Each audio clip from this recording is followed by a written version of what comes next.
The ego, it's a word that gets tossed around a lot. Sometimes it's used as a synonym for conceited.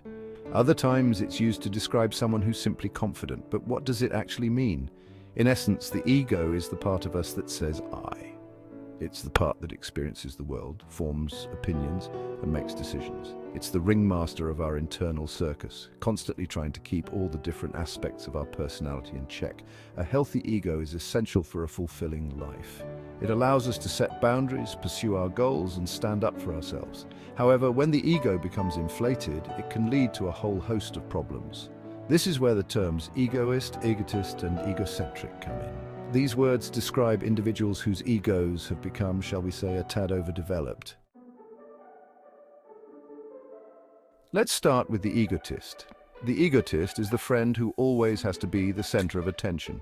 They dominate conversations, talking endlessly about their accomplishments, possessions, and brilliant ideas. They crave validation and admiration.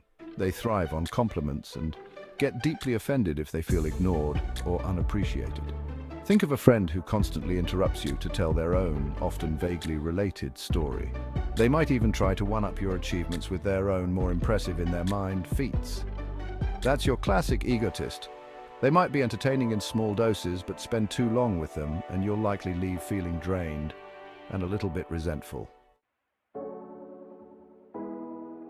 Now let's move on to the egoist.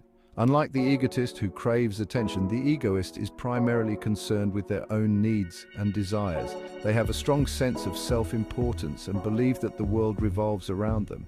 They're not necessarily loud or boastful, but they have a quiet sense of entitlement. Rules don't apply to them. They expect special treatment and have little regard for the feelings or well-being of others. Imagine someone who cuts in line at the grocery store, completely oblivious to the annoyed sighs of those behind them, or a co-worker who takes credit for your ideas without a second thought. That's your egoist in action. Section 4: Egocentrics. Can't you see it from my point of view? Finally, we come to the egocentric individual.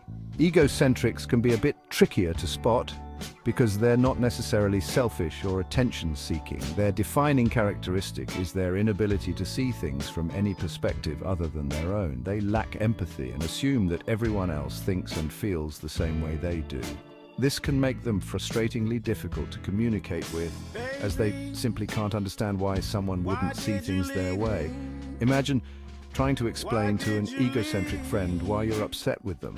They'll likely become defensive and dismissive, unable to grasp that their actions could have hurt you. They're trapped in their own little world, oblivious to the perspectives and feelings of those around them. Navigating the ego maze, a delicate dance.